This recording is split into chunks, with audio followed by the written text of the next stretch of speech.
Assalamualaikum warahmatullahi wabarakatuh. Alhamdulillah dan katsiran thayyibun mubarakan fi ma ba'd. Selamat siang Ibu dosen yang saya muliakan dan teman-teman yang berbahagia dimanapun berada. Kami dari kelompok 5 pada kesempatan kali ini akan menyampaikan mengenai materi dengan judul perencanaan dan penjadwalan proyek. Seperti yang kita tahu bahwasannya perencanaan dan penjadwalan adalah suatu langkah yang sangat penting dalam sebuah produksi agar kita mempunyai batas waktu dan target yang jelas dalam melakukan produksi dalam proyek. Kita ketahui bahwasannya penjadwalan adalah pengaturan waktu dari sebuah proses operasi, baik dari fasilitas, waktu dalam melakukan produksi sampai penjualan dari produksi.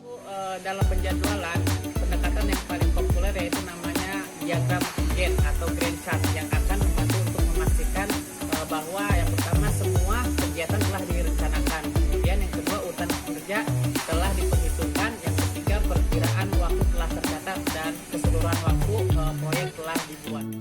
Baiklah, di sini saya akan membahas tentang penataan proyek. Yang pertama adalah penataan proyek murni. Keuntungannya, yang pertama, manajer proyek memiliki kewenangan penuh atas proyek tersebut. Yang kedua adalah anggota tim melapor ke satu pimpinan. Yang ketiga, memperpendek jalur komunikasi. Yang keempat, memiliki kebanggaan tim, motivasi, dan komitmen yang tinggi. Kekurangan dari penataan proyek murni, yang pertama adalah duplikasi sumber daya. Yang kedua, tujuan organisasi dan kebijakan diabaikan.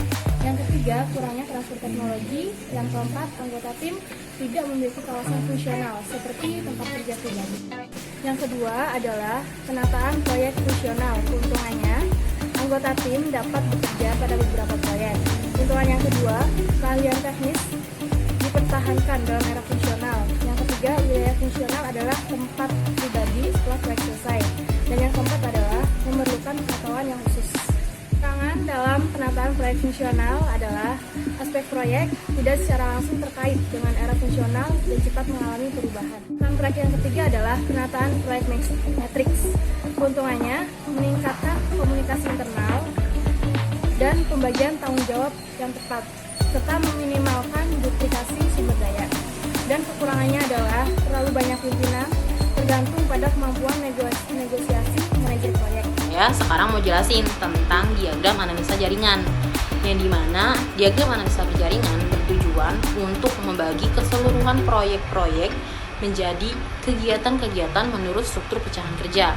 Nah, diagram analisa jaringan ini dibagi menjadi, dia memiliki 3 lambang, yaitu yang pertama adalah anak panah. Nah, anak panah ini digunakan untuk pangkal dan ujung anak panahnya ini menerangkan kegiatan mulai dan berakhir, serta kegiatan harus berlangsung terus dalam jangka waktu tertentu dengan pemakaian sejumlah sumber seperti manusia, alat, bahan, dan dana. Nah, pada umumnya kegiatan ini diberikan kode huruf besar, yaitu A, B, dan C, dan simpul. Simpul menyatakan suatu kegiatan atau peristiwa. Kegiatan diartikan sebagai awal atau akhir dari satu atau beberapa kegiatan. Pada umumnya, kejadian diberikan kode berupa angka 1, 2, 3, atau seterusnya. Dan itu dijadikan sebagai nomor kejadian. Yang ketiga adalah anak panah putus-putus. Menyatakan kegiatan semu atau dummy. Dummy sebagai pemberitahuan bahwa terjadi perpindahan dari satu kegiatan ke kegiatan lainnya pada waktu yang sama. Dummy tidak memerlukan waktu dan tidak menghabiskan sumber. Teknik jaringan kerja yang banyak diterapkan dan dikembangkan yaitu Critical Path Method atau CPM. Critical Path Method CPM adalah teknik analisa jaringan networking dengan menggunakan jalur garis edar kritis. CPM menaksir, memperkirakan waktu dengan pasti deterministik. CPM merupakan teknik jaringan yang banyak digunakan, paling terkenal untuk analisis proyek.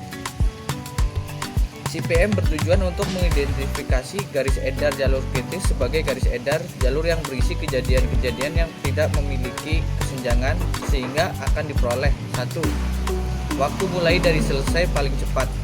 2. Waktu mulai dan selesai paling lambat. 3. Waktu penundaan. 4. Total waktu aktivitas atau proyek dapat diselesaikan. Langkah dasar untuk mengerjakan CPM yaitu 1. Mengidentifikasi proyek dan menyiapkan struktur pemecahan kerja. 2. Membangun hubungan antar kegiatan, memutuskan kegiatan mana yang harus lebih dahulu, mana yang harus mengikuti yang lain.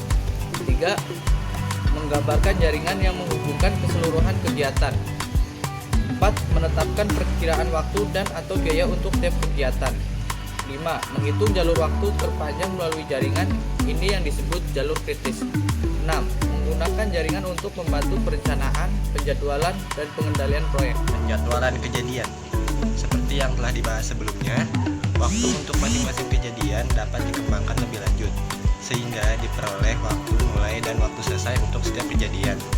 Dalam hal ini, digunakan dua pendekatan matematis yang disebut to-pass, terdiri atas forward pass dan backward pass, untuk menentukan jadwal waktu untuk tiap kejadian. Dari hasil perhitungan tersebut akan diperoleh 1. Waktu mulai terdahulu atau earliest start. Waktu terdahulu atau paling cepat suatu kejadian dapat dimulai dengan asumsi semua pendahulu sudah selesai. Yang kedua, waktu selesai terdahulu atau earliest finish. Waktu terdahulu atau paling cepat suatu kejadian dapat selesai dengan asumsi semua pendahulu sudah selesai. Yang ketiga, waktu mulai terakhir, late start atau LS. Waktu terakhir paling lama suatu kejadian dapat dimulai sehingga tidak menunda waktu penyelesaian keseluruhan proyek. Yang keempat, waktu selesai terakhir atau last finish. Waktu terakhir paling lama suatu kejadian dapat selesai sehingga tidak menunda waktu penyelesaian keseluruhan proyek. IS dan IF ditentukan selama forward pass, LS dan LF ditentukan selama backward pass. Demikian presentasi dari kelompok 5. Mudah-mudahan yang kami sampaikan bisa bermanfaat bagi teman-teman semua. Kurang lebihnya kami mohon maaf. Subhanallah wa bihamdika asyhadu an la ilaha illa anta astaghfiruka wa atubu ilaik.